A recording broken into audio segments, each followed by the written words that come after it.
ಕಾರವಾರದಲ್ಲಿ ಭಾನುವಾರದ ಸಂತೆಯ ವೇಳೆ ಇಲ್ಲಿನ ಸರ್ವಿಸ್ ರಸ್ತೆಯಲ್ಲಿ ಗ್ರಾಹಕರು ಕಾರುಗಳನ್ನು ನಿಲ್ಲಿಸ್ತಾ ಇದ್ದು ಅಪಘಾತಕ್ಕೆ ಆಹ್ವಾನ ನೀಡುವಂತಾಗಿದೆ. ಈ ಕುರಿತು ಅಧಿಕಾರಿಗಳು ಗಮನ ಹರಿಸುವಂತೆ ಸಾರ್ವಜನಿಕರು ಆಗ್ರಹಿಸಿದ್ದಾರೆ.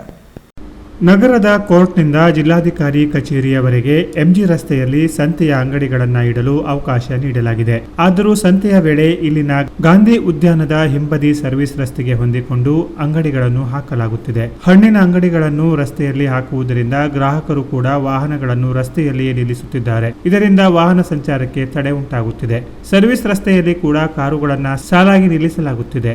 ಇದರಿಂದ ಅಪಘಾತಗಳಾಗುವ ಸಾಧ್ಯತೆ ಹೆಚ್ಚಿದೆ. ಸದ್ಯ ಸುರಂಗ ಮಾರ್ಗದಲ್ಲಿ ವಾಹನ ಸಂಚಾರಕ್ಕೆ ನಿಷೇಧ ಇರುವ ಕಾರಣ ಕಾರವಾರದಿಂದ ಅಂಕೋಲ ಕಡೆಗೆ ಹೋಗುವ ರಾಷ್ಟ್ರೀಯ ಹೆದ್ದಾರಿ 66ರ ಮೇಲ್ಸೇತುವೆ ಕೂಡ ಬಂದ್ ಮಾಡಲಾಗಿದೆ. ಹೀಗಾಗಿ ಸರ್ವಿಸ್ ರಸ್ತೆಯಲ್ಲಿ ಲಾರಿಗಳು, ಬಸ್ ಹಾಗೂ ಕಾರುಗಳು ಹೆಚ್ಚಾಗಿ ಸಂಚರಿಸುತ್ತವೆ. ಆದರೆ ರಸ್ತೆಯಲ್ಲಿ ಕಾರುಗಳನ್ನು ನಿಲ್ಲಿಸುವ ಕಾರಣ ಅಪಘಾತವಾಗುವ ಸಾಧ್ಯತೆ ಇದೆ. ಜಿಲ್ಲಾಧಿಕಾರಿ ಕಚೇರಿಗೆ ಹೋಗುವ ರಸ್ತೆಯಲ್ಲಿ ಕೂಡ ಸಂತೆಗೆ ಬರುವ ಗ್ರಾಹಕರು ದ್ವಿಚಕ್ರ ವಾಹನಗಳು ಮತ್ತು ಅಂಗಡಿಕಾರರ ಪಿಕಪ್ ವಾಹನಗಳನ್ನು ನಿಲ್ಲಿಸುತ್ತಿದ್ದಾರೆ.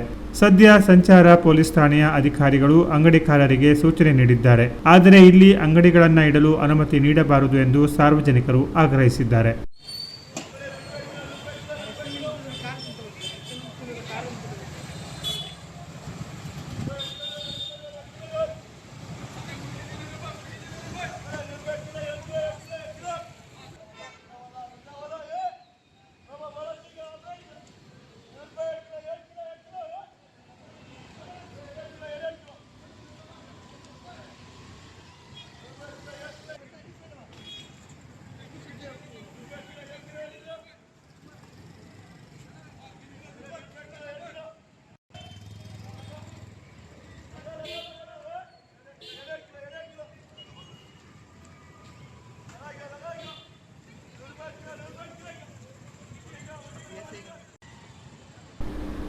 Canara plus news Karwar.